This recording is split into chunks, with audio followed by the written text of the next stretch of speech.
to begin with. I hear, of course, that Africa has long been considered a global leader in fintech innovation and adoption. But I want to ask, is this really the case, or are we just more of consumers? So, I mean, there are lots of big fintech markets, but if you look at where the impact of the technology, it's really just changing the way that people pay for stuff, the way that people insure, the way that people save, the way that they borrow. That's financial technology. Sure. What you need are big markets, and obviously Nigeria is the biggest market in Africa. You need a population who are rapidly moving towards mobile, which is absolutely, you know, this is the mobile-first country in the world. And then you need an ecosystem of banks and financial institutions who can power that innovation. And you know, the Nigerian banking market is very well developed. So yeah, actually, if you if you look at the macro dynamic for fintech, Africa and particularly Nigeria is where it's at. Absolutely. Well, clearly talking about, you know, if we can actually sustain that momentum, not just Nigeria, now Africa as a whole, as long as there are going to be transactions every day, as long as people are going to need money to buy goods and trade, clearly technology is really going to dominate that space. But in terms of sustainability, how do you see this going forward? And what do you think could be the major hindrances to this positive outlook that we've had on the continent? So to have a successful outcome, I think we need a big market, and we can all agree that the market is very big. You need capital, you need investment, and actually I'm sort of very heartened. You've got, you know, big international, Asian, American, South African investors pouring money into these markets, particularly in fintech. So that's exciting.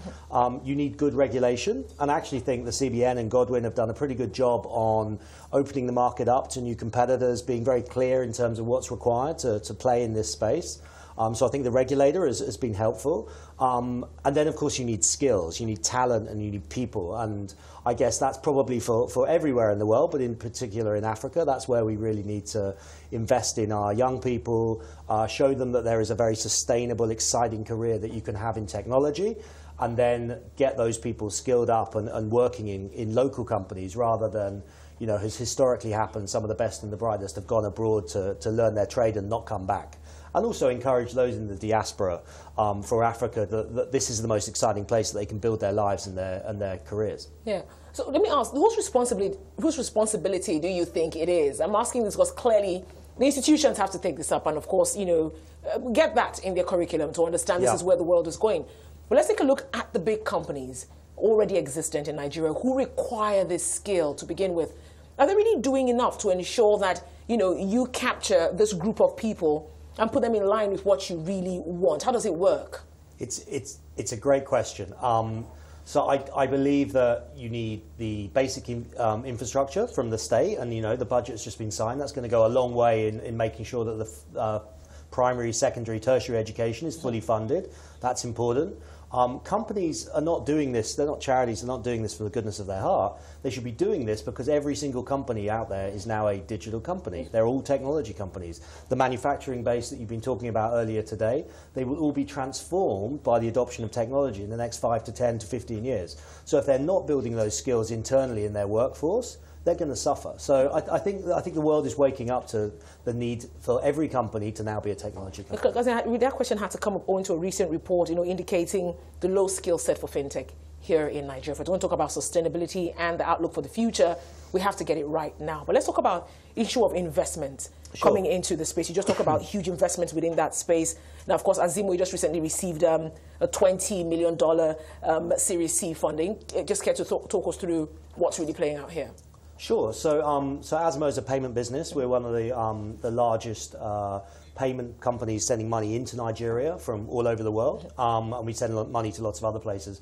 We took a $20 million round it was led by a company called Rakuten. It's a multi-billion-dollar Asian financial and e-commerce business. And I think that's very indicative of the kind of people who are getting involved. You've seen Naspers and PayU be very active in this market. And then you've seen private equity firms like TPG just did Celent. I guess TA Associates were investors in Interswitch, which is another great Nigerian success story. And those companies are not, again, they're not charities. They're doing this because they really see the benefits of the size of the market. And they think that if you move fast and you're early in the adoption cycle, then you can, you know, make good returns for your investors or shareholders. But yeah, I think the most exciting thing is that when we went out for money, we had a lot of alternatives. We had lots of different people who wanted to invest in the company. And choice is always good for entrepreneurs. It's good for people like me. It's good to for the people listening to this show. You know, they can get funded for good ideas. Well, clearly investment is key within this particular space. But just talk me through this. What are investors looking out for, really?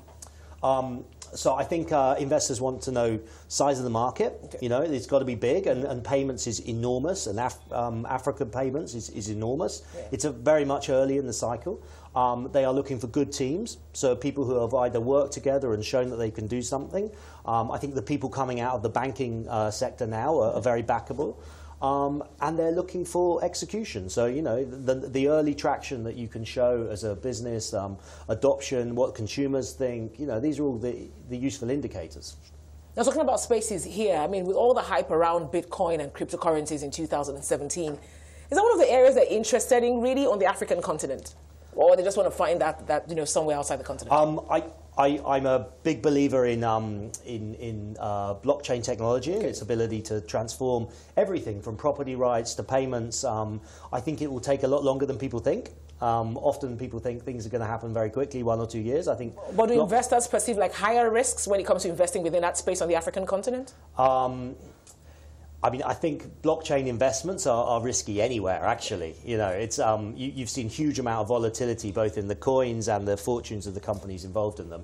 I think what is very backable is the fact that, you know, there are a couple of 100 million people who need access to bank accounts, there are a couple of 100 million people who need insurance, there are a couple of million people who would like to borrow some money.